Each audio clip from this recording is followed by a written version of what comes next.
Soirée. Vous vous installez. L'équipe est encore là, rien que pour vous. Bonsoir Luc. Bonsoir Magla. Bonsoir Dorine. Armel, bonsoir. Et on va parler fête de la musique dans cette émission. Et vous le savez, à part quelques rares artistes, eh bien, beaucoup peinent encore à s'illustrer à l'international. Et pourquoi? On va en parler dans cette émission. Et pour une première fois, il y aura deux invités sur le fauteuil rouge. Mais dans un premier temps, nous allons recevoir Monsieur Eji Domele. Comme là, il est le directeur général du Bureau-Dra. Avec lui, on va donc parler de la fête de la musique et puis diagnostiquer un peu le mal qui gangrène un peu ce secteur. On l'accueille, s'il vous plaît.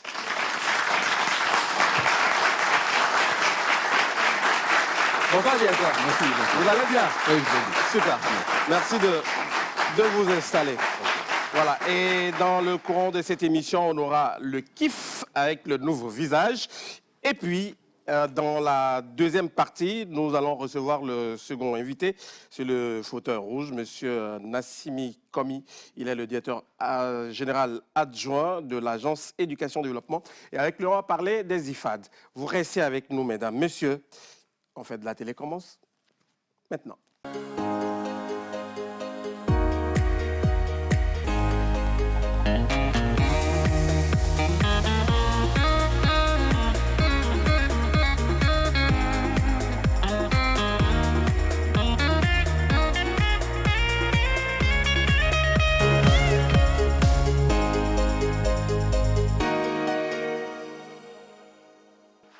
Bonsoir à tous et merci d'être là pour suivre cette émission. En tout cas, j'allais dire merci de faire de la télé avec nous. Luc, bonsoir. Bonsoir Magla. Tu nous as manqué dimanche dernier. Oui, vous m'avez manqué également, surtout à nos très chers amis téléspectateurs. Ça va? Ça va. Malgré la voix un peu enrhumée, ça va. Qu'est-ce qui s'est passé? Oh, c'est la fatigue. Okay. La fatigue. Bon. Si les gens ont dit, ils n'ont qu'à attendre la fin de l'émission. Et tu parles de qui? J'ai pas envie de citer Armel. Même si tu viens de le faire. Honorine, bonsoir. Bonsoir. Ça va? Ça va bien et toi? Oui, je vais bien. Okay. Dimanche, tranquille ou agité? À l'aise. Ok. Ça va. Ok. D'accord. Bien. Tu n'es pas allé à l'église comme les autres? Non, je ne vais pas mentir. Ok. Je n'ai pas été à l'église, mais bon, quand même, j'ai prié à la maison moi-même. Allez, très bien. Armel, bonsoir. Bonsoir, Magla. Je dirais un dimanche tranquille, jour du Seigneur. Donc, il faut faire une remise. Mais pourquoi est-ce que vous... Non, poursuis. J'avais déjà dit... Dimanche, c'est le jour du Seigneur ou pas? J'avais déjà dit que j'étais enrhumé. On est d'accord. Voilà, donc au moins, on doit prendre après une longue semaine de travail le temps de dire merci à Dieu. Est-ce que tu l'as fait? Bien sûr. Je suis en train de parler de moi, de ce que j'ai fait. Donc, merci à Dieu de nous maintenir toujours en bonne santé. Et puis, bon, c'est tout tranquille. Après, je suis passé à l'émission. Après, je rentre dormir et la semaine commence sur de nouvelles bases. D'accord. Très bien. Et avec nous pour démarrer cette émission, Monsieur Eji Domele. Comme là, il a bien prononcé. Bien sûr. Vous êtes le directeur général du Bureau togolais du droit d'auteur, Bureau-Dra. Bonsoir. Bonsoir, monsieur. Vous allez bien? Bien, merci. Merci d'avoir accepté notre invitation.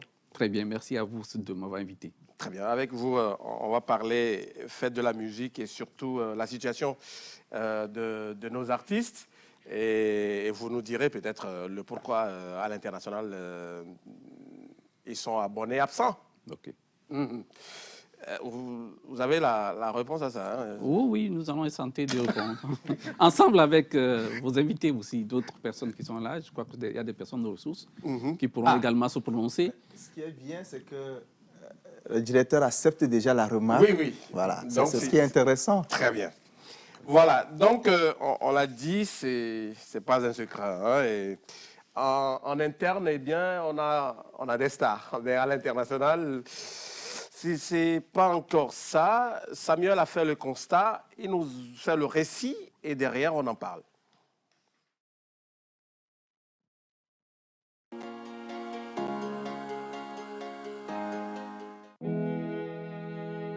Le secteur de la musique est un secteur promoteur où les talents artistiques ne cessent d'éclore et de s'exprimer. On assiste actuellement au Togo à un vivier florissant de talents artistiques et techniques en matière de création d'œuvres musicales. Il faut dire que si sur le plan national tout semble marcher, ce n'est malheureusement pas le cas au-delà des frontières. Seule une poignée d'artistes togolais arrivent à se vendre à l'international. Quelles sont réellement les difficultés que rencontrent les artistes togolais? Pourquoi n'arrivent-ils pas à vendre leurs œuvres musicales à l'extérieur? Que faire pour y remédier? Vos avis en plateau. Ok, le constat, il est fait. Luc, je sais que tu es mordu, pour ne pas dire un vrai mélomane. Quand on parle d'artistes au Togo, il y en a plein. Hein? Beaucoup. Et il y a de grands noms. Oui. Mais à l'international, on ne les retrouve pas. Je crois qu'il y a plusieurs raisons qui expliquent l'absence de nos artistes à l'international. Et je vais commencer par les artistes eux-mêmes, parce que vous êtes sans savoir qu'autour d'un artiste, c'est toute une équipe. Quand on voit l'artiste, c'est comme le journal télévisé. C'est toute une équipe qui travaille derrière et on voit l'artiste recorter les lauriers ou présenter d'abord le fruit du travail de l'équipe et ensuite recorter les lauriers. Quand nous prenons nos artistes, je crois qu'il y a un travail qui doit être fait derrière. Il ne suffit pas de sortir un morceau qui mousse sur le plan national ou qui mousse juste à Lomé et on se croit star. Non, on est très loin d'être star. Être star, c'est peut-être travailler aujourd'hui. Peut-être on se retrouve... Tu es en train d'ouvrir un autre débat. Ah oui, ah oui, je l'assume. C'est travailler pour se hisser à un niveau donné. Mais quand on se hisse à ce niveau, le défi n'est pas encore relevé.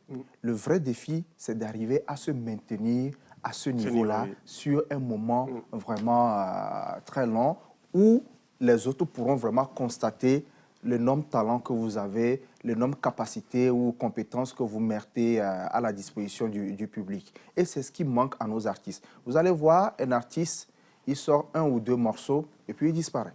On ne le retrouve plus. Déjà sur le plan national. Maintenant, quand nous parlons d'international, vous allez voir, il y a des artistes. Ils sont là, 5 ou 10 ans dans le game, entre griffes, comme on aime le dire. C'est juste un morceau sur son 3e album ou 4e album qui va le révéler aux yeux du monde entier. Raison pour laquelle il faut toujours travailler derrière et ne jamais baisser les bras. Et voir aussi la qualité des productions. C'est très important. Pour être reconnu à l'international, il y a des normes. C'est comme les produits que nous exportons et tout. Il y a des normes, il y a des qualités que le morceau doit respecter. Du moment où les normes ne sont pas respectées, c'est compliqué pour les promoteurs internationaux de s'acquérir de ces morceaux, même nous les mélomanes. Déjà, en interne, il y a des morceaux, c'est vrai, un morceau que tout le monde peut crier, que moi, personnellement, je ne vais pas aimer. Mais un morceau que je vais aimer, déjà, quand je l'écoute en 5 secondes, j'aime. Que je connaisse l'artiste ou pas, déjà en 3, 4, 5 secondes, je sais que ce morceau, je vais l'aimer. Parce que le beat est bien construit et le début déjà, ça t'accroche. Mais quand ça ne m'accroche pas, je n'aime pas. Et quand on est artiste, on n'arrive pas à faire un travail de son sur ce qu'on produit à l'international, ça ne peut pas mousser. Maintenant, je reviens à l'équipe. En parlant d'équipe, je veux parler de producteurs, de promoteurs. Mais quand le promoteur ne fait pas un travail de fond, le promoteur n'a pas un réseau très large, l'artiste ne peut qu'être coincé dans nos 4 murs, genre sur le plan national. Mais quand le promoteur ou la maison de production a un réseau très étendu, très large, ça permet aussi de vendre les artistes de cette écurie-là. Et je crois que nos producteurs, nos promoteurs doivent commencer par travailler sur cela. C'est vrai, sur ces dernières années, on ne voit plus seulement les stars comme King Messan qui se sont déjà affirmés, évolués, mais on voit les gens comme Toufan, les gens comme Centrinos, Parce que le dernier en date, c'est Centrinos, vraiment, qui nous a émerveillés. Finalement, la liste est terminée. Hein? Non, non, non, la liste n'est pas terminée. Okay. C'est vrai, que quand on parle d'international, on peut peut-être situer ça dans la sous-région. Il y en a qui sont connus. Okay. Il y a Almok, il y a Ethan.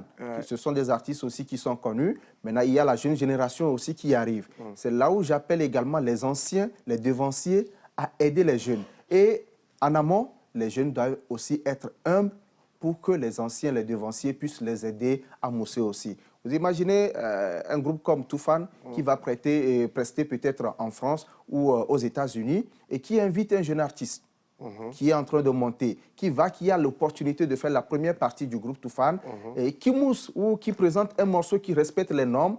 Ça permet au monde entier de découvrir cet artiste-là et ça lui permet de vendre son talent à partir de là. Ouais. Et peut-être sur un morceau ou un début de morceau, un autre artiste qui vient soutenir le groupe Toufan peut dire dans les coulisses, mais vous là, vous êtes bon, je veux travailler avec vous. Ça permet maintenant à l'artiste d'éclore sur le plan international.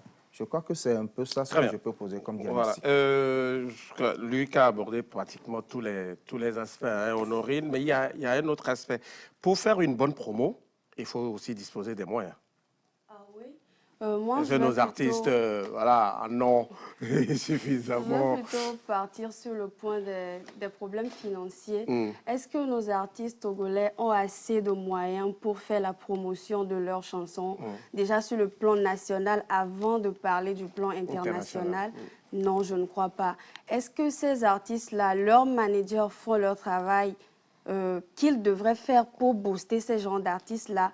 Non, je ne crois pas. Donc, Luc a déjà tout dit. Je vais plutôt me baser sur ces deux points-là, la promotion et le manque de moyens pour nos artistes. Donc, déjà, quand nous essaierons de résoudre ces problèmes-là, je pense qu'avec ça, ça peut prendre. Donc, voilà un peu. Un staff bien s'entourer, en tout cas s'entourer de bonnes personnes. Il faut s'entourer de bonnes personnes. Mais force est de constater qu'aujourd'hui, par exemple, je sors un single, je suis un artiste débutant, je sors un single qui marche un peu. Automatiquement, je prends mon frère Luc, il est mon manager. Je me crois star déjà. Donc, quand on appelle, comme on appelle, dis-nous, appelez mon manager. Appelez mon manager. Voilà. C'est justement ça. Oui. Appelez mon manager. Oh, on a sorti juste qu'un single et qu'on est peut-être connu dans Lomé ou bien dans Agro. Oui, mais jusque-là, ce n'est pas encore un souci parce que c'est professionnel. C'est professionnel. Je n'en disconviens pas. Maintenant, le problème, c'est qu'est-ce qu'on appelle manager? Quel est son rôle, sa fonction? Quels sont ses attributs? Un manager, ce n'est pas une personne juste comme par affinité ou bien parce que c'est mon justement. C'est un copain, c'est un frère. C'est une fonction. La personne a des aptitudes et la personne a un carnet d'adresse. Voilà. Parce qu'il va falloir peut-être te placer sur tel concert, tel événement, ainsi de suite. Avoir la possibilité aussi d'aller dans les pays de la sous-région, aller côtoyer d'autres managers, leur dire, OK, est-ce qu'on peut proposer un feat avec? C'est à partir de là qu'on arrive à s'affirmer dans la sous-région, ainsi de suite. Mais après, Luc aussi l'a évoqué, mais il faut un travail. Est-ce que la musique, côté musicalement parlant, c'est bien fait? Maintenant, après, est-ce que personnellement, est-ce qu'on doit faire, parce qu'on doit faire un travail ce soir. Si aujourd'hui je passe de buzz en buzz, comme ils le disent, de scandale en scandale, je ne suis pas sûr qu'un grand artiste du Ghana va vouloir faire un feat avec moi parce que chaque fois, il y a soit j'ai insulté la maman de quelqu'un ou bien j'ai fait ci, j'ai fait ça. Bad buzz. Hein? Bad buzz, oui. Parce qu'aujourd'hui, c'est ce qui m'a. Tout le monde se dit il faut faire un bad buzz pour. Non, si tu fais un bad buzz et que ton produit est mauvais, tu auras un flop. Et on va te catégoriser. Maintenant, après, on va se plaindre, on dit on est artiste. Mais il y a aussi un autre cas.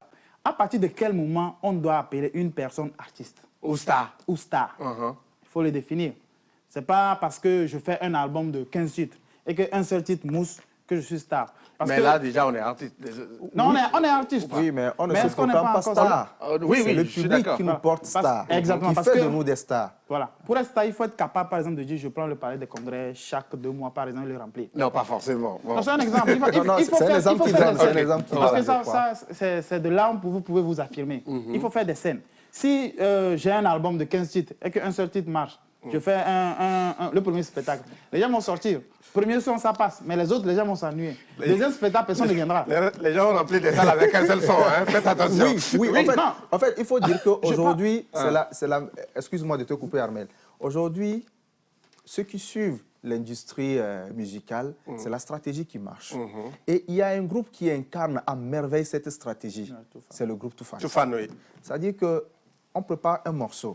Avant la sortie de ce morceau, sur 2 semaines, 3 semaines ou 1 mois, on fait la communication, on maximise la communication. Oui, oui. Il y a des teasings, il y a des concours de danse. On prépare l'opinion à accepter le morceau. Même si le morceau ne vous plaît pas, à force de l'écouter, à force de suivre les démonstrations de danse sur le morceau, les démos, à un moment donné, on finit par kiffer. Et quand le morceau sort, ça prend. Et sur un seul morceau, les gars sont en mesure de faire une tournée mondiale. Et au cours de la tournée, ils reviennent sur leur morceau précédent. Est-ce que c'est pas parce qu'ils ont déjà un nom? Oui, c'est pourquoi je dis c'est stratégique. Et tout ça, il y a un point qu'il a touché sur lequel j'aimerais insister. On appelle key manager. C'est pourquoi aujourd'hui, on parle plus d'industrie musicale. C'est-à-dire que quand vous avez la voix, vous avez ce don naturel de pouvoir bien chanter, il y a des paroliers, il y en a qui composent le texte, vous posez juste votre voix là-dessus. C'est votre job. Laissez le job à l'autre de vous vendre aussi. Laissez le job à l'autre de vous proposer de la bonne musique. Si vous avez des idées, vous lui proposez aussi ces idées et ensemble, vous analysez ces idées pour trouver la meilleure solution pour porter votre carrière. Mais derrière, quand vous voulez tout faire ou vous faites des choses par affinité, vous ne prenez pas les professionnels, des gens compétents. Parfois, vous pouvez avoir du talent, mais on va juste vous connaître dans mon quartier à Goué. Très bien. Monsieur le directeur général du Vitodra, vous côtoyez les artistes tous les jours, on va dire. Qui on appelle artiste? Parce que Armel a posé cette question, en tout cas dans son développement tout à l'heure. Qui est artiste? Bon, un artiste, c'est tout simple, c'est celui qui pratique l'art. Très bien. C'est celui qui pratique de l'art. Et il n'a pas besoin forcément d'avoir un grand morceau ou quoi que ce soit pour être artiste. Un artiste, c'est celui qui pratique de l'art. Maintenant, quand on parle de star. Maintenant, avant d'arriver aux stars, un artiste professionnel, c'est celui qui travaille tous les jours et qui consacre la majorité du temps. À la musique. À la musique. Très bien. Et nous là, on parle d'artiste professionnel. Voilà. Nous avons un texte au niveau du ministère qui définit ce que c'est qu'un artiste professionnel. C'est-à-dire, ce n'est pas une activité secondaire que vous avez. C'est votre activité principale. Vous vivez de ça. Vous vivez de ça. Ça, c'est un artiste professionnel. Une star, c'est un artiste accompli. Très bien. Qui a véritablement réussi sa carrière et qui est au top de sa carrière. Là, c'est une star, il peut se permettre tout. Et justement, c'est lui qui vous impose les conditions si vous l'invitez. En ce moment-là. Alors que quand on est d'abord artiste débutant, on accepte les conditions. On vous impose les conditions. Et c'est vous qui devez accepter les conditions. Et on vous invite à un spectacle et puis on vous donne le déplacement. Voilà. On vous donne le déplacement. Ah oui. On vous donne le déplacement. Maintenant, quand vous êtes un artiste accompli, vous vous dites, je prends 50 millions. Voilà. À prendre ou à laisser. Non, ça dit que ça se comprend en fait. Parce que pour un artiste accompli, c'est à cause de vous que les gens viennent. Par contre, pour un débutant, vous allez conquérir ceux qui sont là. Ceux qui sont là, oui. Donc, il y a une différence entre les deux. Voilà. Très bien. Voilà. Maintenant, selon vous, pourquoi à l'international, nos artistes ne sont pas véritablement présents? Oui, il y a plusieurs causes. Et donc, votre invité a... oui. Lui, c'est... Voilà. Il a touché certains points. Très bien. Et je pense que effectivement, il manque parfois une bonne équipe autour de la personne. Mais véritablement, le problème, c'est l'absence de maison de production. Très bien. Nous n'avons pas de maison de production. La maison de production, c'est celui qui prend un artiste depuis le début de son projet artistique, qui le conduit vers la commercialisation de son produit. Malheureusement, nous n'avons pas ça. Mais bon, je crois que ces dernières années, ça commence... Oui, je vais y arriver. Malheureusement, les maisons d'édition ne sont pas très développées sur place. Bon, c'est vrai que il y a quelques rares qui s'installent ces derniers temps et qui veulent s'inverser dans le domaine. Parce que la maison de production, effectivement, doit avoir un réseau qui permet effectivement de vendre l'artiste, que ce soit au niveau local ou au niveau international. Bon, il faut dire que quelques maisons d'édition commencent à naître et nous allons voir comment elles vont s'impliquer dans la production des artistes. Mais il faut aussi que les artistes acceptent de se faire produire. Parce qu'aujourd'hui, la mode, c'est quand je suis en autoproduction. Oui, ça va venir parce que les artistes, forcément, ils vont accepter. C'est l'absence qui a créé cette façon d'aller vers l'autoproduction. Mais je vais invoquer un autre aspect, c'est l'aspect linguistique. La musique togolaise s'exprime beaucoup dans les langues locales. Ce n'est pas mauvais en soi. En réalité, c'est pour promouvoir nos langues. Mais on touche peu de locuteurs. Oui, mais ça ne devait pas être un frein, en principe. Les King Vincent, la Fiamala, non, même, quand vous parlez de King, même la musique congolaise. Oui. On n'entend rien, mais... Oui, je vais en venir. Parce que la musique a deux aspects. OK. Il y a l'aspect musique et il y a l'aspect parole. C'est les deux aspects qui jouent. Si vous vous intéressez par la musique, vous êtes très écouté. Peu importe les paroles que vous dites, n'importe quoi, vous êtes très écouté. Si vous n'intéressez pas par la musique, vous intéressez par la parole. Très bien. Et je dis, par exemple, pourquoi je dis qu'il faut diversifier la langue? Vous savez, le Ghana est juste à côté. Nous partageons, sur le plan culturel, beaucoup de choses par rapport au Ghana. Mais peu d'artistes vont sur scène au Ghana. Tout simplement à cause de la langue anglaise. Vous n'avez pas besoin forcément de comprendre la langue pour chanter dans la langue. Et pourtant, il y a des grandes scènes à Accra, au Ghana. Et au Bénin également. Si vous voyez King Mensa, il utilise beaucoup le Bénin. Le Bénin, oui, quand il n'est pas... Voilà. Au Togo, il utilise beaucoup le Bénin. Oui. Et il faut que nos artistes recherchent aussi du côté du Ghana. Recherchent des partenariats, d'abord s'expriment. Parce que dans un album, dans 6 titres, vous devez avoir une chanson en anglais ou 2 chansons en anglais. De façon à pouvoir... Ça commence par se faire. Voilà, de façon à pouvoir aller... De façon à pouvoir aller là-bas, interpréter ces 2 chansons et aller dans les autres langues. Vous voyez? Parce qu'il faut que vous puissiez intéresser nécessairement par la parole ou par la musique. Voilà. Et malheureusement, au niveau de la musique, c'est difficile d'aller convaincre les gens. Parce que quand vous allez dans toutes les localités, chacun a une musique locale. Tout à fait. Donc, il faut forcément convaincre beaucoup plus par la parole et ensuite par la musique. Très bien. Monsieur le directeur, mardi dernier, c'était le 21 juin, fête de la musique. Comment elle a été célébrée au Togo? Elle a été bien célébrée. Pour la première fois, les Togolais ont pu célébrer la musique en présentiel. Oui, depuis, après 2 ans. Après 2 ans, oui. Après 2 ans, et le ministère de la Culture même a organisé cette fête de la musique, a été célébrée au sein du ministère lui-même. Et ça a drainé beaucoup de monde. Et aujourd'hui, à l'heure où je vous parle, ils sont encore au lycée d'Agoué. Toujours pour prolonger cette fête de la musique. Je pense que la fête de la musique est une bonne chose. Il y a 2 ans, avec la survenue de la pandémie, tout s'est arrêté. Bon, même si la musique a continué, mais de façon différente. Parce qu'en 2020, si j'ai bonne souvenance, il y a des musiques, des spectacles virtuels qui se sont quand même qui ont été organisés avec peut-être très peu de succès.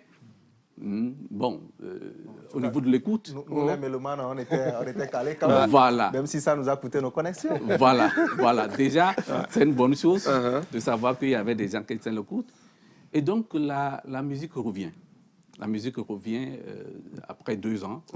Et je pense que c'est une bonne chose. Très bien. Avec la levée des mesures barrières. Ouais.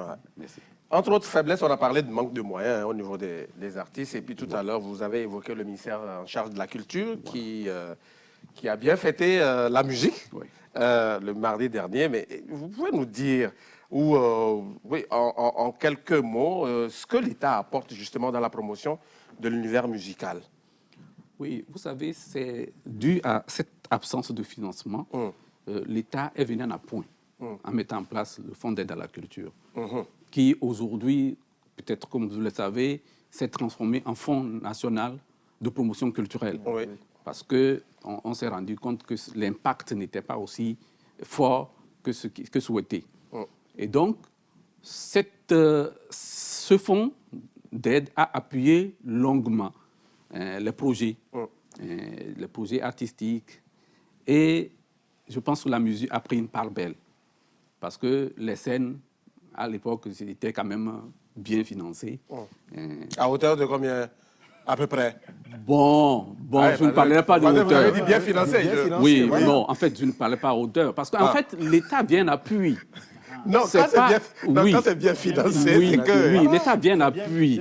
Parce qu'en fait, quand vous avez un projet de je ne sais pas moi, 15 millions, l'État vous accorde quelque chose. Combien? Bon, ça peut aller jusqu'à 4 millions, 5 millions. Mais je dis une chose.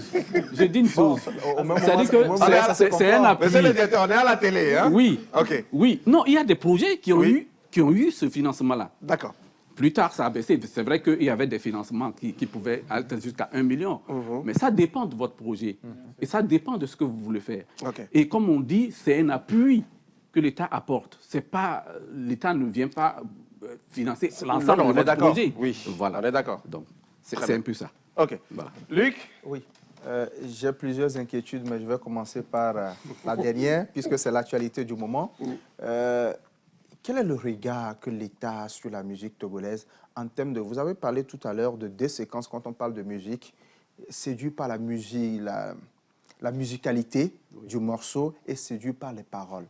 Actuellement, nous, dans ce que nous appelons Rap Game Nous Jeunes, il y a un nouveau groupe qui est en vogue actuellement, mais avec des paroles qui ne reflètent pas la société, la morale que nous portons dans nos sociétés. Paroles un peu agressives. Voilà. OK. Quel est ce regard? Puisque je sais que sous d'autres cieux, il y a des morceaux qui sont censurés. Mais ça fait longtemps que j'ai plus appris ou j'ai plus entendu qu'il y a un morceau qui est censuré sous nos cieux. Quel est ce regard que vous posez sur ce genre de musique, ce style de musique, où les paroles ne sont pas vraiment destinées à nos enfants? Or, c'est eux qui écoutent le plus ce genre de musique. Non, je pense que c'est fait. Autrefois, il y avait une cellule au ministère de l'Intérieur qui gérait tout ça, etc. Mais depuis un certain temps, on a laissé libre cours à la création. La création, c'est d'abord doit être libre. Maintenant, il appartient au monde culturel d'accepter ou de ne pas accepter un morceau. Parce que quand vous créez, vous mettez à la disposition du public votre création. Vous savez, il y a eu un scandale au Cameroun il y a peu avec Collé la Petite. Collé la Petite, qui avait été interdit. Oui. Mais que l'artiste voilà. Franco, Voilà. merci. Voilà. Ah, oui. Voilà. Quand le gouvernement camerounais s'est rendu compte que ça fallait faire toller, ils ont relâché. Oui. Et cette musique a fait le tour du monde. Vous voyez. En réalité, bon, c'est vrai, les paroles ne sont pas bonnes. Mais il ne faut pas s'inspirer forcément des paroles. Il faut voir aussi la musicalité. Les gens ont dansé là-dessus. Ah oui. Voilà.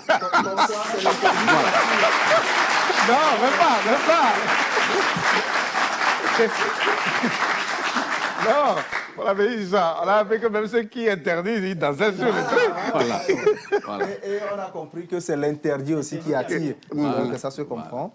Donc en réalité, il faut laisser libre cours. La liberté de création. Il faut laisser libre cours. Et maintenant, il appartient au monde artistique de pouvoir continuer à accepter ou pas.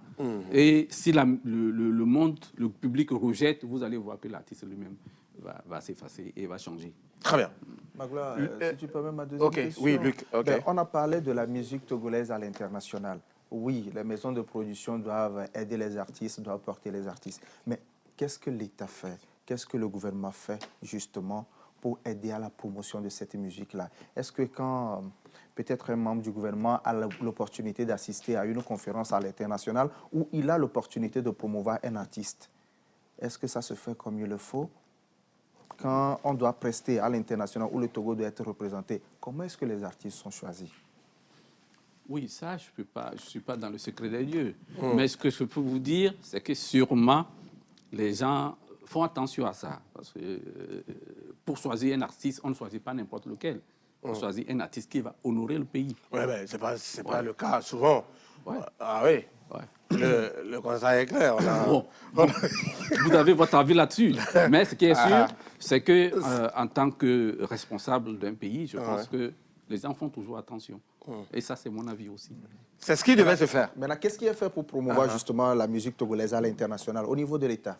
Oui, au niveau de l'État. Vous savez, je reviens au fonds d'aide. Le fonds d'aide avait mis un outil très, très important. C'était un outil très important. Finançait même les voyages. OK. Finançait les voyages. Oui, mais est-ce que les artistes étaient au courant? Parce que souvent, il y a ces mécanismes, mais les intéressés ne sont pas informés. Et bizarrement, on se rend compte que c'est d'autres personnes, peut-être, qui n'ont même pas besoin de ces mécanismes-là, qui en profitent. Oui. Et au finish, on ne voit Est-ce que même les pas artistes le résultat. étaient informés? Oui, je pense qu'il faut qu'ils aillent à l'information s'ils ne sont pas informés. En réalité, le problème de nos artistes aussi, c'est ça. Il faut toujours aller à l'information. Oui, mais vous pouvez aussi communiquer. Quand il y a un Ça a mécanisme... été fait. Ça a été fait à plusieurs reprises parce que je me rappelle le directeur du fonds d'aide, à chaque fois qu'il devait avoir un appel à fonds, un appel à projet plutôt, il faisait toujours une communication. Ou dans Togo Presse, et puis c'est bon. Voilà. Est-ce qu'il nous arrive de malheureusement, on se limite juste à... Il y a un autre point. Il y a un autre point. Aujourd'hui, nous avons, entre griffes, des semblants de maisons de production, puisque ce n'est pas vraiment ça, même s'il y a d'autres qui essaient d'émerger du lot. Mais est-ce qu'il vous arrive d'échanger justement avec ces maisons-là qui se battent, parce que ce n'est pas facile de produire un artiste sous nos cieux, pas du tout, qui se battent chaque jour pour produire les artistes? Est-ce qu'il vous arrive de les rencontrer, d'échanger avec eux, voir leurs difficultés et voir dans quelle mesure vous pouvez vraiment les aider, les accompagner? Parce que si vous arrive de les rencontrer, c'est tellement que vous aurez à discuter de ces mécanismes-là avec eux. Luc, c'est la dernière. Oui. Non, en fait, je pense que le ministère les rencontre souvent. OK. Et les difficultés sont vraiment de tous ordres. Hein. Et le ministère, chaque fois qu'il faut, les rencontre. Parce que c'est dans une concertation que le ministère prend souvent des décisions. Et je pense que ça se fait. Pour ce qui est de l'information, je pense que les artistes, je vais vous dire ceci. Allez-y. Les artistes, vous l'avez souligné, parce qu'ils ont fait un morceau qui veut juste un peu prendre, ils se prennent la tête. Ils ne viennent pas aux informations. Quand on convoque une réunion, ils ne viennent pas. Vous voulez qu'on les informe? Comment? C'est très important d'être à l'écoute. C'est très important d'aller aux informations. À chaque fois qu'on vous invite, en tant qu'artiste, vous devez aller. Si vous n'y allez pas, envoyez quelqu'un. Comme on dit, les absents ont toujours Tort. Absolument. Oui. Très bien. Armel? Oui. En fait, ma question est la suivante. Vous évoquez la partie où vous dites que les artistes ne viennent pas aux informations. Voilà. Je pense que normalement, il y a une association, bien des regroupements ainsi de suite, d'artistes du Togo. Voilà. Pourquoi ne pas les associer? Pourquoi ne pas les associer à la gestion de ce fonds qui vient du gouvernement? Parce que c'est eux les concernés, c'est eux les artistes. Comment est-ce qu'on peut gérer un fonds qui est destiné aux artistes sans associer les artistes? Si tu permets, Magloire, oui. Quand on parle d'artistes, il y a plusieurs personnes. Il y a les écrivains, il y a les peintres. Il n'y a pas que les chanteurs. Voilà, il n'y a attention. pas que les chanteurs. Voilà. Attention. Bon, allez, oui, on va laisser. On laisse le directeur répondre. Est-ce que les artistes, quel que soit leur univers, est-ce qu'ils sont impliqués dans la gestion de ce fonds? Oui. OK. Il y a des corporations qui sont représentées. OK. Ils sont représentés dans la gestion de ce fonds. Donc, ils sont informés quand l'argent arrive sur le compte. Absolument. Absolument, ils sont informés. OK. Ah oui. Parce que M. le directeur disait qu'ils ne viennent pas aux informations. S'il y a la coopération, c'est que dès qu'il y a le décaissement de l'argent, les corporations qui sont associées sont au courant. Non, mais peu importe s'il y a, mais au moins quelques-uns doivent être au courant. Parce que moi, je veux juste comprendre. Ils doivent être au courant. Mais en réalité, ce qu'il faut dire, c'est que le fonds était connu. Et il est très connu par les artistes. Ils soumissionnent parfois mal, parfois parce que le projet n'est pas bien ficelé. Vous savez, le problème... Il faut les former. Voilà, justement. Le problème, ce n'est pas de rédiger soi-même. Il faut faire rédiger par quelqu'un. Et je pense que lorsque vous pouvez avoir de belles idées, s'il n'est pas bien formulé, parfois vous avez des problèmes. Donc, je pense qu'ils ont bien compris et certains en ont profité. Et certains peuvent vous le dire. Ils ont profité pour faire des albums aboutis à sortir un album grâce au financement du Fonds d'aide à la culture. OK. Voilà. Très bien. Honorine? Oui, j'ai également une dernière question. Étant donné que quand il s'agit de choisir, vous choisissez ceux qui sont déjà au top, ceux qui peuvent représenter valablement le Togo. Maintenant, ces jeunes qui ne sont pas encore démarqués du lot, comment vous faites? Qu'est-ce que vous envisagez pour faire leur promotion, par exemple, à part le fonds d'aide? Très bien. Question. Oui, question. Je pense qu'il y a les festivals qui permettent de révéler les talents. Il y a un festival ici. Oui, il y a des festivals qui s'organisent, que ce soit au niveau local ou dans Lomé. Il faut dire que ces dernières années... Attends, Luc. Non, Luc. Non, il y a un Covid. Luc, s'il te plaît. Oui, Non, la même Covid. avant Allez-y, c'est un concours. Oui, Allez-y. la Covid Oui. a tout arrêté. Oui. Sinon, en fait, généralement, les gens se font remarquer par les festivals et également lors de certaines organisations, que ce soit les semaines culturelles, etc. Les gens se font remarquer. OK. Et Des foires improvisées. oui,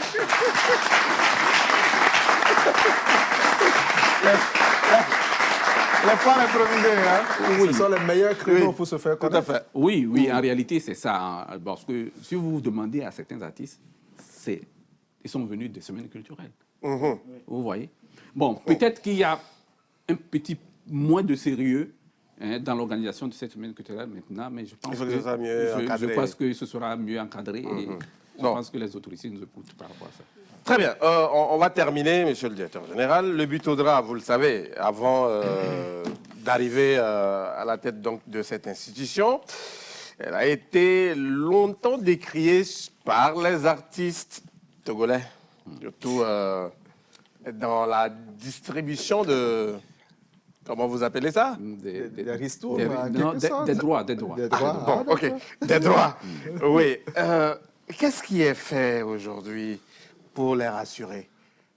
Bon, d'abord, je ne dirais pas décrier, mais je crois Ah oui, qu'il y a eu une forte attente. Non, oui, décrier, c'est Décrier bien choisi.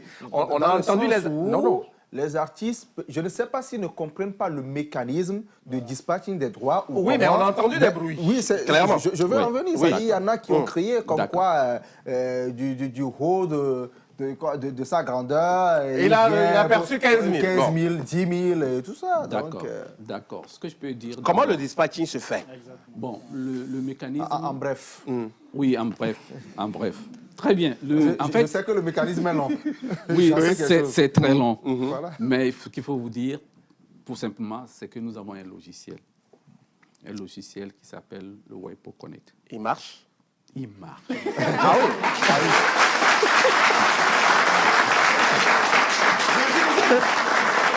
OK. Ce qu'il faut dire aussi, c'est qu'en fait, on a eu le WIPO Connect depuis 2019. J'ai eu la Bon. chance de faire un reportage là-dessus d'ailleurs. Voilà. Et le WIPO Connect permet effectivement de rendre plus scientifique cette répartition-là. OK. Donc aujourd'hui, je pense que les artistes comprennent que c'est un logiciel qui fait cette répartition OK. et que c'est au prorata de l'utilisation de vos œuvres. Si vous créez des œuvres et que les œuvres ne sont pas exécutées, forcément, vous ne venez pas en répartition. OK. Voilà. Je dois être quel artiste ou je dois me déclarer au Butodra avant de bénéficier des droits de mon morceau, ou même si je ne me déclare pas et peut-être la TVT joue mon morceau dans une publicité, je peux venir réclamer les droits. Comment Oui, c'est ça? vous pouvez venir en répartition, même si vous n'avez pas déclaré. Ok. Dans ce cas-là, nous ne vous versons pas les droits Ok. jusqu'à ce que vous veniez déclarer. Parce que nous irons des droits que les gens viennent nous confier. Voilà. Et donc, actuellement, nous avons adopté une stratégie. Nous affichons les noms de ceux dont les noms sont sortis. Nous affichons les noms des titulaires de droits qui, en réalité, sortent en répartition, mais dont les œuvres ne sont pas déclarées. Très bien. Et nous mettons même les titres des œuvres de façon à leur permettre de venir les déclarer s'ils souhaitent vraiment. C'est quoi le processus? Bon, Déclarer une œuvre, par exemple. Non, Voilà. le processus est simple. Oui. Vous venez au bureau, vous avez un service qui s'occupe de vous, vous devez apporter 2 exemplaires de votre œuvre, ensuite renseigner certaines fiches de déclaration. Donc, c'est très simple. Très bien. Et nos morceaux joués à l'international, si tu permets ma gloire. OK. Pardon? Et nos morceaux joués Jouer à à l'international, l'international. comment vous- C'est-à-dire un artiste vous dont le recouvrez morceau ça? est exploité à l'international. Oui. Comment est-ce que ça se suit Oui. pour les droits? Oui, nous avons des accords de réciprocité. Là aussi, nous sommes en train de faire un travail, de reprendre contact avec beaucoup de sociétés avec qui les relations se sont refroidies. La SACEM, notamment. Qu'est-ce qui a refroidi ces Bon, relations? non, les il faut réchauffer. dire que à un moment donné, ces sociétés-là n'avaient plus confiance en nous. Ils se disaient que nous réservons nos droits que pour nos membres, à un moment donné. Et donc, ne reversez pas ce que voilà, vous que devez. nous ne reversons pas. Donc aujourd'hui, la tendance, nous avons échangé longuement avec la SACEM, échangé longuement avec d'autres sociétés de droits d'auteur, la SABAB, etc., en Belgique, de façon à ce que ces droits-là, puisque les accords sont écrits, Très bien. ils sont là, de façon à ce que ces droits-là nous soient reversés. Il faut bien les réchauffer. Allez. Pour terminer, j'aurai certainement un message à adresser surtout aux artistes Oui. et tous ceux qui nous suivent.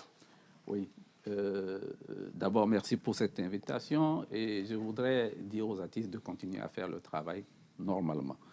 Et lorsque un artiste a un projet artistique, je pense qu'il faut d'abord rechercher le financement.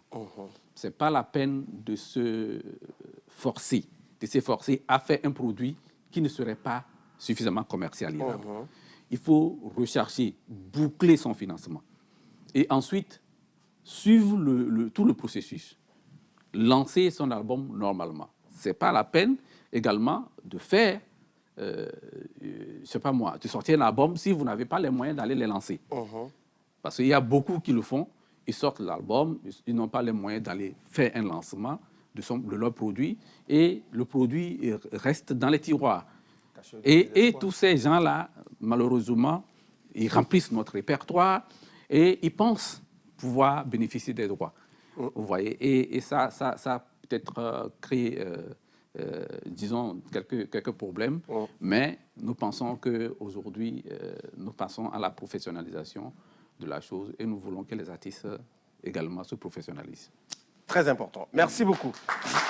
À vous, monsieur Guido Mélé. Comme là, je rappelle, vous êtes le directeur général du Bureau togolais du droit d'auteur, Butodra. Merci d'avoir accepté notre invitation. Ça a été très enrichissant cet échange que nous avons eu avec vous. Et souffrez qu'on vous invite de temps à autre pour parler de la musique togolaise. Ce sera avec plaisir. Merci beaucoup. Bon, Merci. Et également d'autres sujets. Voilà. Bien sûr. Bien sûr. Artistique. Voilà. On va dire. Allez. Merci beaucoup à vous. Merci. Voilà.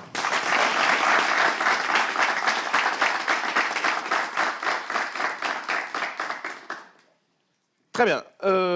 Merci aussi à vous. Vous restez avec nous. Je rappelle que dans la deuxième partie, tout à l'heure, nous allons recevoir M. Nassimi Komi. Avec lui, on va parler des IFADS. Merci également à Armel. Très belle soirée. Hein. Bonne suite de la soirée de dimanche. Et à dimanche prochain, Armel. Merci beaucoup. Et derrière, beaucoup, à ce dimanche sera prochain. l'instant promo. Et on va recevoir Monsieur Ameiko Kossi, directeur des affaires académiques et de la scolarité au niveau de l'IA. À tout à l'heure.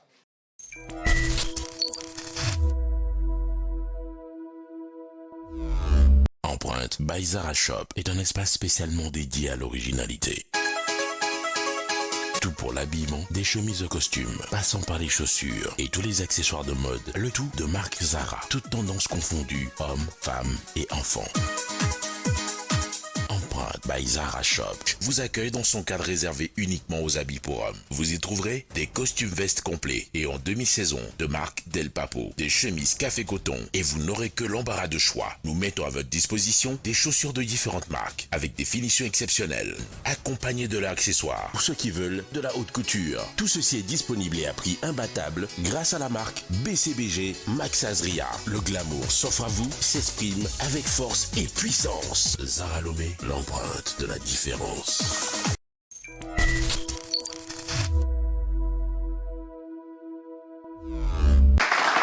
Voilà, retour sur le plateau de l'émission Faites de la télé 3.0 et derrière Armel, on reçoit M. Ameiko Kossi, directeur des affaires académiques et de la scolarité à l'Institut africain d'informatique, représentation du Togo, IAI Togo.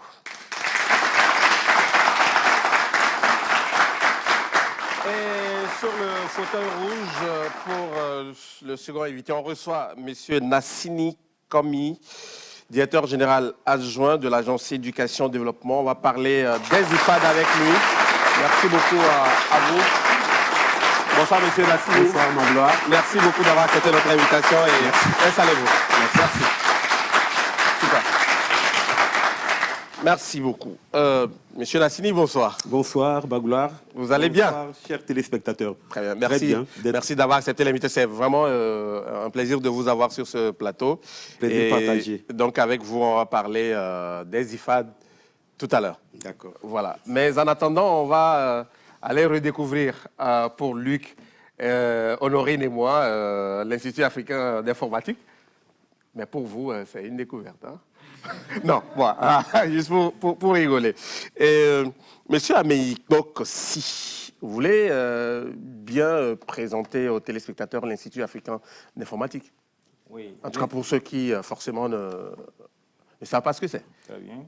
Alors, l'Institut africain d'informatique, en abrégé IAI, c'est un institut qui a été créé par 11 pays africains et qui dispose de 3 représentations, une au Niger, une au Cameroun et une au Togo. Donc, avec le siège, ces représentations forment le réseau IAI. L'IAI Togo, implanté au Togo depuis octobre 2002, forme dans 3 filières spécialement, en génie logiciel et système d'information, en administration des systèmes et réseaux, multimédia, infographie et technologie web. Très bien. L'IAI Togo, cette année, ouvre sa formation en cours du jour et cours du soir. OK. Ça y est, cours du jour, cours du soir. Évidemment. Très bien. Alors, en cours du jour, l'accès est subordonné à la réussite à un concours qui sera organisé au 6 septembre prochain. Et ce concours est ouvert aux bacheliers des séries scientifiques, des séries C, D, E et F2. Très bien. En cours du soir, mis à l'attention des professionnels, est ouvert pour ceux qui ont un BTS en informatique ou dans le système LMD, évidemment, ont validé 120 crédits. OK. Voilà. Donc, nous avons ces 2 cycles de formation en cours du jour et en cours du soir. En cours du soir, voilà. Des possibilités sont offertes pour la poursuite des études. OK. Oui, mais déjà pour le concours, ils auront à concourir en quelle matière, par exemple? Alors, les matières au concours sont le français, les maths et l'anglais. OK. Français, anglais, mathématiques. Mathématiques, Très bien. programme de terminale. OK. Et Alors, les nouveaux bacheliers peuvent commencer à déposer les dossiers. Ah, déjà, hein? Déjà, oui. Bon. Tous les bacheliers peuvent commencer à déposer les dossiers. Ouais. Les pièces qu'il faut sont les pièces courantes. La demande manuscrite adressée au représentant résident, la naissance légalisée, la nationalité et l'attestation au bac. Très bien. Voilà. Ça, c'est le dossier à constituer, à déposer. Dans un délai de... Déjà, la date limite de dépôt des dossiers est fixée au 31 août. 31 Donc, août. ils ont jusque-là pour faire le dépôt des dossiers. Très bien. Luc? Oui, oui, oui. Oui, IAI existe, comme vous l'avez peint, ça fait un bon bout de temps. Pourquoi est-ce que le master n'est pas encore installé au Togo ou n'est pas encore disponible au Togo?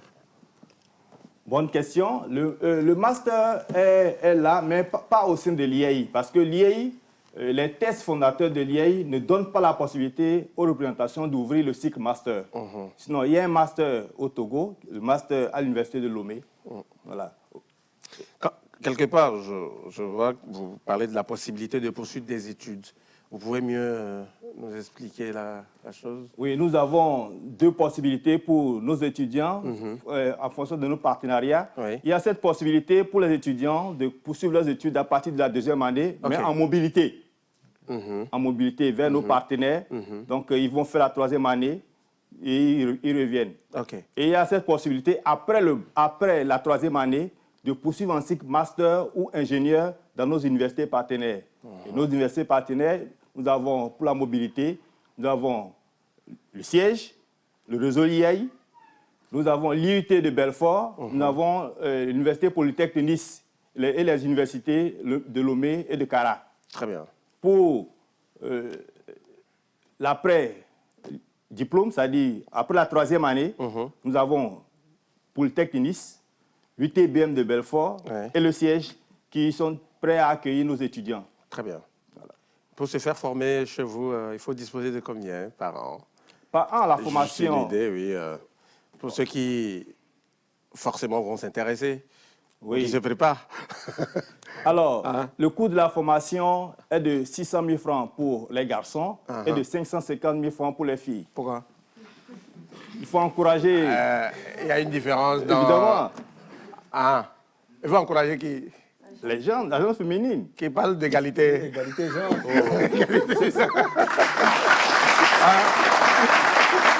Allez.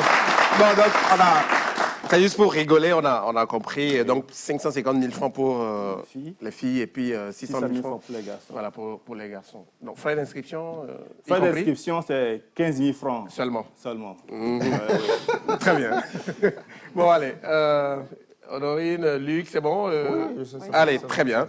Pour ceux qui... Sauf que, puisque nous, les littéraires, on est exclus, donc qu'est-ce qu'on a à dire?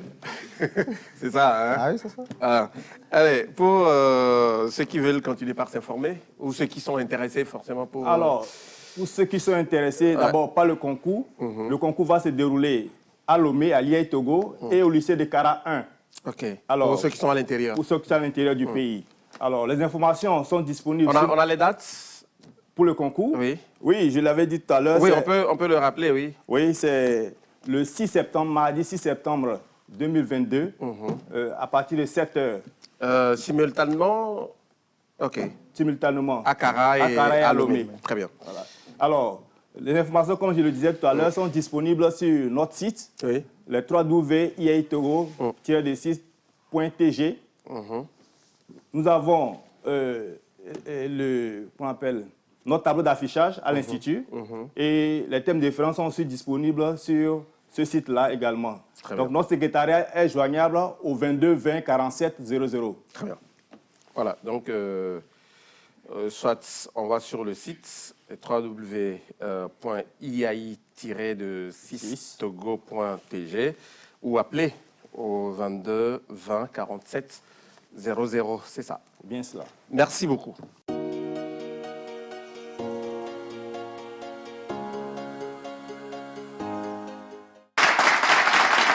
Voilà, avant de donner la parole à l'invité, on va observer l'équipe du jour avec Honorine. C'est quoi ton coup de cœur? Qu'est-ce qui a retenu ton attention cette semaine? Oui, Honorine, Ce qui a le kiff, oui. Bon, attention, cette semaine, c'est un gars assez talentueux qui a réalisé un foyer amélioré économique et écologique. Et ce foyer-là, ce qui est fascinant avec, c'est que grâce à ce foyer, on n'a pas besoin d'acheter du charbon, on n'a pas besoin de se stresser à la cuisine, mais grâce à ça, juste avec les résidus, genre les déchets du charbon qui traînent dans la rue, on les récupère, on recycle. Et grâce à ça, on sert de combustible pour activer le feu du FOECO, autrement dit foyer économique et écologique. FOECO. FOECO. C'est comme ça qu'il l'a appelé. Oui. Oh, super. J'ai vu un peu les images, lui, qu'il faut avouer que c'est magnifique. Ah oui, Ouais. de telles initiatives sont Ouais. appréciées. Juste, on a besoin que des résidus de charbon. Voilà. Oui. Ce qu'on était censé jeter, oui, on les récupère et puis transformer en déchets et tout. Voilà. Super. C'est une très belle initiative.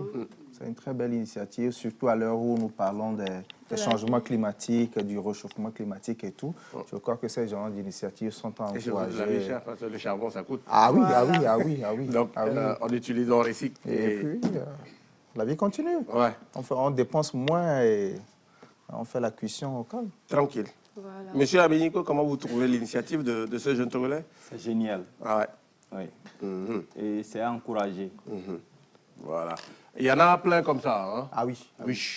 Du génie auto, oui, il y en a. Monsieur Nassini. C'est vrai, il y en a. De plus en plus, et c'est à encourager.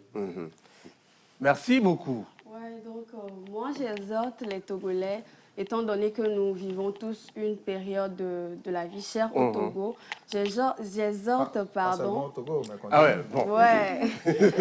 Donc, j'exhorte les Togolais à vivement encourager cette initiative du jeune homme, à acheter le FOESCO qui nous facilite la vie. Donc, Ouais, voilà, tout simplement. quoi. Très bien. J'espère que le soir est Bon, ça c'est à moi. Ça fait de la publicité. Ça c'est à moi. Allez, merci. C'était le kiff de Honorine. Maintenant, on va parler IFAD avec notre invité, monsieur Nassini, qui est là. Déjà, quand on dit IFAD, on entend quoi par là? Et c'est quoi le rôle des IFAD? Merci beaucoup, monsieur Magloire. Je vous remercie de cette occasion que vous me donnez de parler encore une fois des IFAD et d'expliquer ce projet aux jeunes, aux parents d'élèves et à tout le monde, parce que je pense que c'est important de connaître ce projet qui est vraiment très bien pensé, très bien conçu pour la jeunesse togolaise. Très bien. Donc le projet IFAD est né d'une réflexion du gouvernement, voulu par donc, le président de la République, d'accompagner le développement dans les différents secteurs socio-économiques que nous connaissons. Vous voyez que chaque ministère, quand vous prenez les infrastructures, vous prenez l'agriculture, etc., je ne veux pas tout citer, on veut booster le développement de l'intérieur de ces secteurs-là. Et nous tous, nous sommes d'accord pour booster vraiment le développement dans un secteur, provoquer l'essor socio-économique dans ce secteur. Il faut former les acteurs. On connaît la place de la ressource humaine dans tout processus de développement. Et donc, c'est pour ça que le chef de l'État, dans un premier temps, a pensé au secteur agricole et a voulu que des IFAD soient créés dans ce secteur. Très bien. Et par la suite, vu le plan de développement du Togo, ce projet s'est étendu à tous les secteurs prioritaires. Donc, aujourd'hui, nous parlons d'IFAD dans tous les secteurs socio-économiques qui sont jugés prioritaires et à même de contribuer à l'économie, au développement intégral du pays. Au départ, c'était Lavagnon. Hein, aujourd'hui. Alors, le premier IFAD a été créé dans le secteur agricole, comme je disais, pour l'aquaculture. Et donc, cette année, nous sommes à la 3e année, nous formons au Bac Pro. Et donc, cette année, c'est la dernière année pour nos apprenants de sortir avec le baccalauréat professionnel. Le deuxième IFAD est créé à Barkwasi, à Mango, dans Mango, voilà. Oui, dans le domaine de l'élevage. Et là, nous allons former au métier de l'élevage. Je souligne que dans le secteur agricole, on forme dans les IFAD à la filière. Très bien. Vous savez, de plus en plus, on prône la création de la valeur ajoutée. Oui. Et donc, au lieu de produire, par exemple, du poisson ou du lait qui sera envoyé ailleurs pour être transformé, nous formons nos apprenants à élever les animaux, à transformer tous les produits, la chair, le lait, etc. Et à pouvoir donc aller parvenir à produire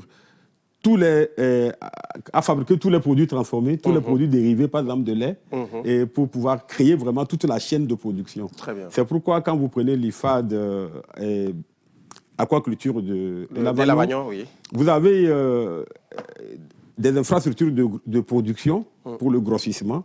Vous avez un grand barrage de 6 hectares, vous avez des étangs et des bassins, et ça, c'est pour la production. Le grossissement, j'allais dire. Après, vous avez une écloserie. Cette écloserie, c'est pour la fabrication, comme on dit, entre guillemets, de bébés poissons. Et puis après, vous avez une unité de transformation, comme je le disais, pour transformer le poisson en ces différents produits. Voilà. Ça peut être du fumage, du salage, etc., de la surgélation, pour pouvoir... et ces transformations se font selon le besoin des consommateurs. Très bien. Au niveau de Barkwassi, nous avons une laiterie qui est implantée, la première de cette dimension, et pour permettre la transformation du lait au niveau local en tous les produits laitiers, et selon aussi le besoin des consommateurs. Et là, ce que je peux ajouter, c'est que quand vous prenez ces secteurs-là, par exemple, que ce soit l'IFAD aquaculture comme à l'IFAD élevage, le projet est pensé pour aussi être réjailli sur tous les professionnels de la localité. Par exemple, la transformation, la formation à la transformation du poisson peut être faite à l'endroit de tous les professionnels qui ont ce besoin. Nous avons des salles de conservation qui sont en plus positifs, des congélateurs positifs ou négatifs à des températures très négatives pour la conservation du poisson. Donc ça peut être conservé, le poisson peut être surgelé là-bas. Et donc un producteur qui avait de la production, qui se gâtait parce qu'il ne sait quoi en faire, il peut nous solliciter pour la conservation de son produit. C'est la même chose pour la laiterie à Barkwassi. Voilà. Nous faisons de la collecte de lait auprès des producteurs qui n'en savaient que faire, qui l'utilisaient pour ce que nous savons, juste du wangage et le reste, on ne sait. Alors aujourd'hui, nous collectons tout ce lait et pour la transformation dans la laiterie qui est créée au niveau de l'IFA de Barkwassi. Ok, donc en dehors de Barkwassi et Lavagnon, il y a aussi Lomé qui abrite, Adidogomé, qui abrite un IFAD. Mais justement, comment se fait le choix de ces milieux qui les abritent? Vous savez, on n'a pas vraiment assez de temps pour vous expliquer ce projet. En réalité, les IFAD sont créés pour former les acteurs dans les métiers des différents secteurs socio-économiques selon les besoins des professionnels. Premièrement, c'est selon les besoins des professionnels, mais secondo, c'est aussi selon le besoin socio-économique du pays. On a besoin du poisson au Togo. On en importe à plus de 70%. On produit du poisson. Pour bien le produire, il faut choisir une localité propice. Donc nous choisissons, par exemple, quand vous allez à Lavagnon, on a utilisé le Mono, le passage du Mono, pour faire ce barrage dont je parle, qui permet la retenue d'eau. Un deuxième IFAD aquaculture est pensé, est en train d'être envisagé, et c'est toujours dans la zone du Mono. Et donc au niveau du bas Mono, et plus précisément dans la zone d'Agomegoulo-Zou. Quand vous prenez l'élevage, nous savons tous que le Grand Nord, c'est la zone de l'élevage.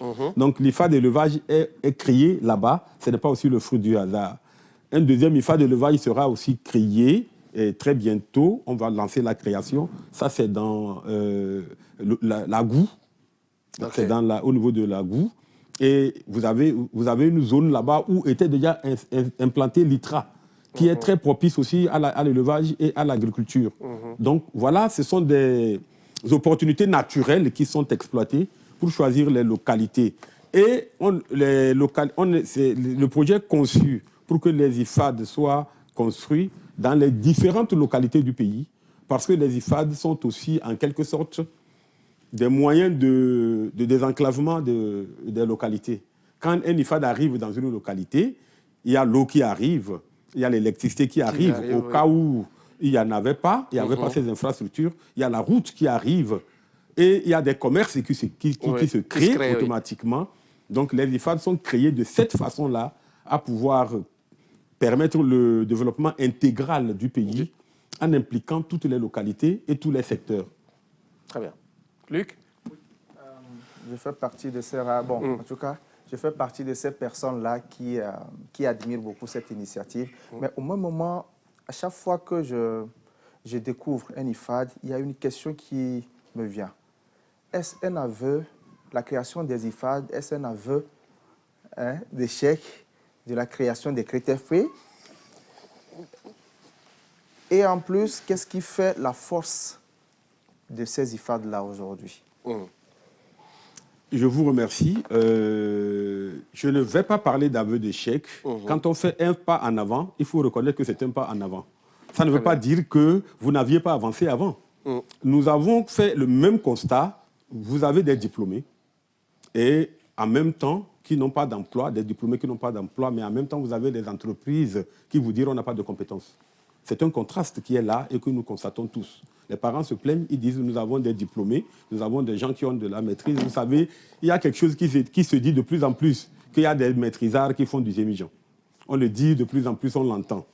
Alors, voilà des gens qui sont diplômés, qui n'ont pas d'emploi, mais des entreprises qui disent nous n'avons pas les compétences. C'est un contraste.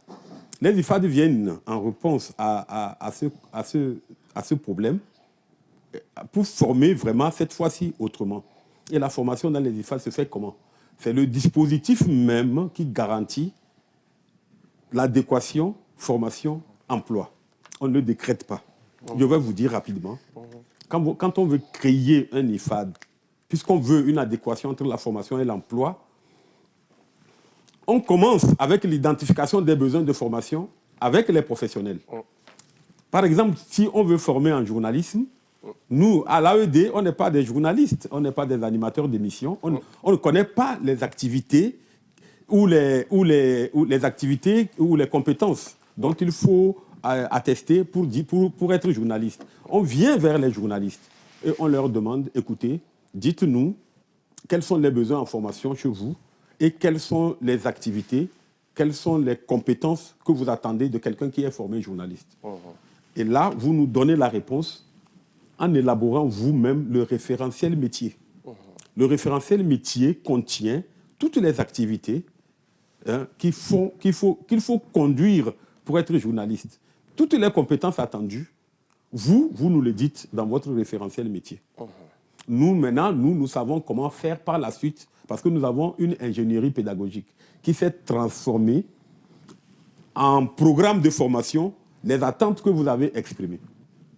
Donc, c'est comme ça que nous faisons la première phase, c'est l'identification des besoins avec les professionnels du secteur. À la deuxième phase, nous procédons à la formation proprement dite, avec les référentiels diplômes que nous avons bâtis à partir du référentiel métier. Et là, nous faisons intervenir aussi les professionnels au niveau de la formation dans un partenariat en formant 50% à l'IFAD, 50% en entreprise. Nous avons, si vous avez suivi, la semaine passée, signé une convention avec les professionnels du secteur du bâtiment. Alors, cette convention lance l'alternance, c'est-à-dire qu'à partir de ce moment, nous allons commencer à appliquer la formation en alternance qui veut que les apprenants soient formés 50% à l'IFAD pour apprendre les bonnes pratiques, les bonnes théories, la meilleure façon de faire entre les cours et les ateliers au niveau de l'IFAD. Après, ils vont en entreprise pour apprendre grandeur nature, le geste professionnel dans un environnement réel de travail. Et là, ce n'est pas fini. Pour évaluer cela, ils ne vont pas aller composer pour qu'on voit s'ils ont maîtrisé toutes les connaissances apprises. C'est à l'œuvre, c'est en faisant qu'on va les apprécier et voir avec les professionnels qui vont être impliqués dans l'évaluation. On va vérifier que ceux-là, ils ont vraiment acquis les compétences qu'il faut, qu'ils sont attestés dans ce domaine-là pour dire qu'ils sont des professionnels de ce domaine. Quand c'est comme ça, nous disons que l'insertion socio-professionnelle est garantie. Pourquoi? Parce que ceux-là, ils peuvent se constituer en professionnels Ils peuvent être salariés dans une entreprise, comme ils peuvent être, comment dirais-je, des individus qui sollicitent, qui font du travail ponctuel, etc., de temps en temps. Donc, voilà comment nous nous garantissons la professionnalisation de la formation. Au niveau des IFAD, les dispositions sont prises. Il y a tout un environnement numérique de travail. Vous savez, on forme en bac pro actuellement. On a démarré avec les CAP au niveau de l'IFAD bâtiment. Okay. Et pour garantir ce que je disais, l'acquisition de connaissances et de la bonne pratique au niveau de l'IFAD, les IFAD sont dotés d'ateliers, de matériel et équipements de pointe et d'environnement numérique. Vous savez aujourd'hui mieux que moi qu'on apprend beaucoup avec les outils de simulation, avec les outils numériques. Donc, tout ce qu'on peut faire, même si nous n'avons pas peut-être certains outils ici, les outils de simulation leur permettent de voir comment on fait en environnement réel. Et l'avantage aussi des outils numériques, c'est qu'on peut multiplier à l'infini les expériences. Quand vous prenez le domaine de l'électricité, c'est difficile d'acheter du matériel et de le faire électrocuter. Donc, voilà, les outils de simulation permettent de le faire et à répétition. Voilà un peu comment nous formons nos apprenants. Je vais rapidement souligner que dans le domaine agricole, ce partenariat avec l'entreprise se fait pour la grande partie au niveau de l'IFAD. Quand je vous dis qu'on a un hectare, aujourd'hui, un barrage de 6 hectares, de 6 hectares, oui. Vous voyez, vous comprenez un peu. Nous avons des cailloux flottantes sur le barrage pour faire de la pêche en pleine eau. Et nous avons aussi des bassins où les apprenants, où le professionnel peut rentrer dans l'eau, il est en contact avec les poissons, il peut les prendre, etc. Très bien. Voilà, donc nous avons aussi une grande ferme au niveau du FAD Barkwasi, qui a, comme je l'avais dit, avec une laiterie. Donc, au niveau du secteur agricole, nous avons nous-mêmes des fermes. Mais malgré ça, les apprenants vont également en stage parce qu'il faut découvrir l'environnement professionnel. Très bien. Très bien. Oui, Honorine, pour la suite. J'ai peut-être une question. Oui. Est-ce que les IFAD sont ouverts à toutes les bourses?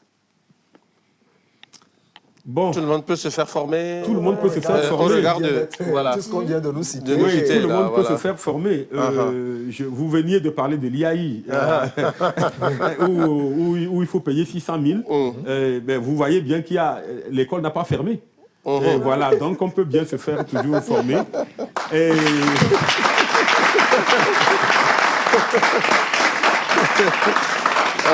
Donc voilà, mais nous à l'IFAD, je pense que vraiment l'école est ouverte. Vous pensez ou c'est ça? Les IFAD sont vraiment ouverts à à toutes les bourses parce que le gouvernement, comme je vous l'avais dit, ce n'est pas à titre commercial qu'on a créé les IFAD. Oui. On veut développer les secteurs, on veut créer dans le pays un développement intégral, conformément à la feuille de route. OK? Et dans le domaine des infrastructures, dans le domaine du numérique, dans le domaine du bâtiment, dans le domaine du textile, nous avons écouté le chef de l'État à Doha, au Qatar, qui a dit, au Togo, notre logique, c'est vraiment de créer la chaîne des valeurs. On veut transformer les choses ici au Togo. Alors, quand on est dans cette logique, les IFAD sont créés pour former des professionnels, des spécialistes qui vont vraiment le faire. Si vous compliquez l'accès à la jeunesse, à ces IFAD, vous n'allez pas atteindre cet objectif. Alors c'est pour ça que dans les IFAD,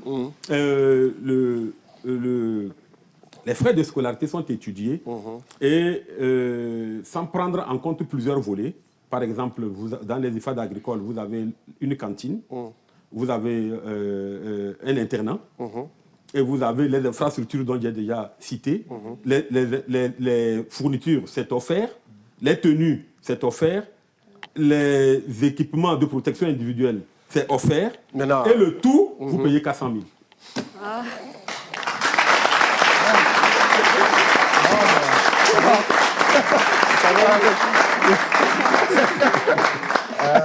Monsieur Magloire, quand j'ai parlé de restaurant aussi, qu'est-ce qui est servi c'est toute l'année que l'apprenant est nourri. Et qu'est-ce qui est servi là dans ces cantines? Oh non, vous savez, Non, c'est mais- nos enfants, c'est nos enfants, c'est nos petits frères, c'est la jeunesse togolaise. Elle est vraiment bien nourrie, ça, je peux vous le Qu'est-ce qui est garantir. servi? Non, tous les repas que nous connaissons, ces apprenants, Ok. vous avez, c'est pas des, ils ne sont pas au couvent. Vous pouvez vérifier, ils mangent tout ce que nous mangeons. D'accord. Ok. Ils mangent vraiment tout ce que nous mangeons, ça D'accord. je vous le garantis. Très bien. Ils mangent ce que nous mangeons, sinon ils ne peuvent pas. Ils ne peuvent pas parce qu'ils ne vont pas à la maison. Ils ne sont pas allés au restaurant ailleurs. Ils sont là toute l'année. Donc s'ils ne mangent pas, ça va se ressentir. Très bien. S'ils ne mangent pas qualité. Bon, allez. Alors, Magloire, Une dernière, oui. Pour apporter de l'eau à son moulin, Ok. je crois que 400 000 francs, pour tout ce que j'ai eu à voir sur ces sites, je crois que ça le fait. Ça le fait parce que ce sont des sites bien équipés, en tout cas pour une formation très moderne, et une formation qui permet à l'apprenant d'être apte pour évoluer directement sur le terrain et d'être opérationnel dès qu'on l'engage, dès qu'il s'engage. Et aussi, ce qui est intéressant dans ce que vous avez développé, en tout cas, j'espère avoir bien compris, vous inculquez l'esprit entrepreneurial aux apprenants que vous recevez. Donc, quelqu'un qui sort avec son bac pro n'est pas obligé d'aller forcément travailler pour quelqu'un, mais ils peuvent s'associer ou s'il a les moyens, ou s'il peut écrire un projet en bonne et due forme, se lancer, faire sa propre initiative, créer sa propre ferme ou se lancer dans sa propre initiative. J'espère que je vous ai bien suivi. Je vous remercie. Vous avez très bien expliqué un volet pas que je n'avais pas abordé. C'est pas gratuit. Parce que quand vous allez, ils ont effectivement... Non, c'est pas gratuit. Non, c'est pas gratuit. Parce que dans les on a dit, modules... c'est pas gratuit. Non, je suis d'accord avec vous. Ah, mais bon, non, Dans les modules effectivement, dans le domaine agricole, nous formons de futurs entrepreneurs. Ça, c'est clair.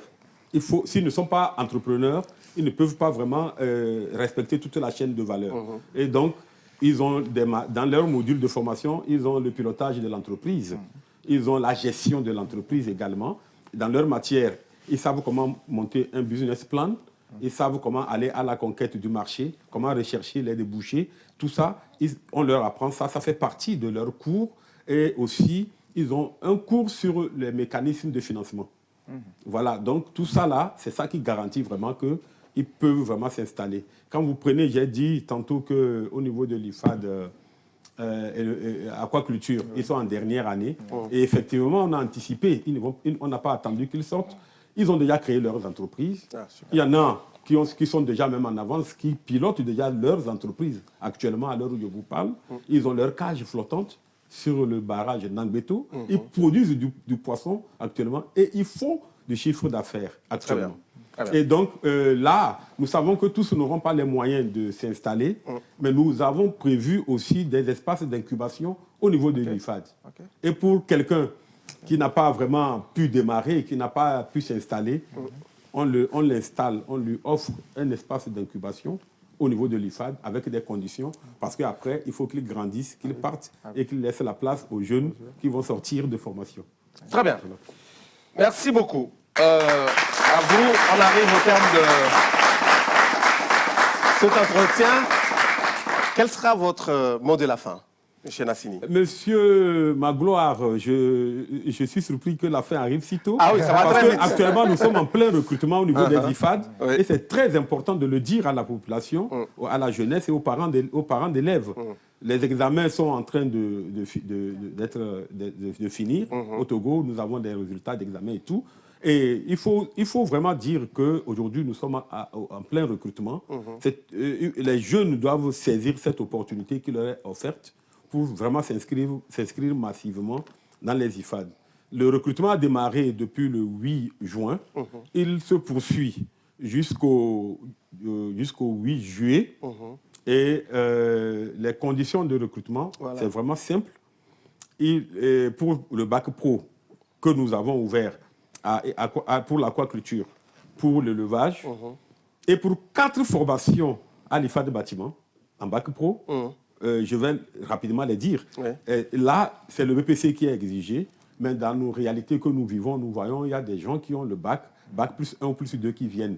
Et c'est à encourager, parce que là, c'est des gens qui disent « je veux apprendre à faire quelque chose de concret. J'ai mon diplôme, mais vraiment, je veux faire du concret. » Donc, ils viennent s'inscrire. Au niveau de l'aquaculture, c'est le bac pro aquaculture. Au niveau de Barkwasi, c'est le bac pro élevage. Au niveau de l'IFAD bâtiment, nous avons le gros œuvre. C'est la maçonnerie avec ses dérivés, le ferraillage, le coffrage, etc. Nous avons le froid et le conditionnement de l'air, aussi bien pour les climatisations domestiques que pour les systèmes de climatisation industrielle, avec les maintenances qui s'imposent dans tout cela. Ils vont être des experts, des spécialistes en cela. Nous avons aussi le pôle finition, qui en lui seul donne un quitus pour 3 spécialités. En finition, vous avez le carrelage, vous avez la peinture et dérivés. Aujourd'hui, on sait qu'au-delà de la peinture, nous avons plein de systèmes de finition. Et nous avons aussi les plafonds, le staff et tous les autres types de plafonds pour l'option finition. En septembre, pour les 3 formations que je viens de citer à l'IFAD bâtiment, elles étaient déjà ouvertes. En septembre, nous allons ouvrir 3 formations à l'IFAD bâtiment et qui sont concernées par ce recrutement qui est en cours. Nous avons un bac pro électricité et environnement connecté. Vous comprenez déjà, environnement connecté, c'est pour former des électriciens, pas classiques, mais qui vont aujourd'hui nous permettre de gérer tous nos objets connectés que vous connaissez bien. Et nous avons 2 CAP et menuisier en menuiserie, le CAP fabricant installateur et le CAP charpentier couvreur. Et tout ça, on n'a pas malheureusement assez de temps. Le contenu est très alléchant. Je vais vous dire toute cette menuiserie. Vous pourriez revenir quand vous voulez. Donc c'est aussi bien pour le bois que pour le métal. Très bien. Et donc voilà, il y a vraiment plein d'opportunités. Donc je vais vraiment vous demander de relayer cette information auprès des jeunes qui ne vont pas se dire après, je n'en ai pas appris, c'est votre rôle de média. Je crois qu'on le joue déjà. Voilà. Donc je vous remercie pour cette invitation. Encore une fois, et j'exhorte à nouveau les jeunes à faire le choix de s'inscrire dans les IFAD parce que c'est une opportunité vraiment qui leur est offerte par le chef de l'État. Merci beaucoup à vous, M. Nassimi Komi, directeur général adjoint de l'Agence Éducation et Développement. On a parlé avec vous des IFAD, de leurs opportunités, en tout cas des opportunités qu'ils offrent, surtout aux jeunes. Merci beaucoup à vous d'avoir accepté notre invitation. Monsieur Aménique Bok aussi, merci aussi à vous d'avoir été avec nous sur ce plateau. Luc, Honorine, merci. Et merci à tous nos soldats. Voilà. Et merci surtout à vous, chers amis. On va dire bonnes vacances. Voilà, merci beaucoup. Et en fait, la télé 3.0, c'est fini pour ce dimanche. Merci à vous tous de l'avoir suivi. Si vous avez raté quelques numéros ou si vous avez envie de reçu cette émission, c'est vendredi en rediffusion à 14h10 ou aller sur nos différentes pages sur les réseaux sociaux. Et c'est fait. Maintenant, le groupe. Merci encore une fois et bonne soirée.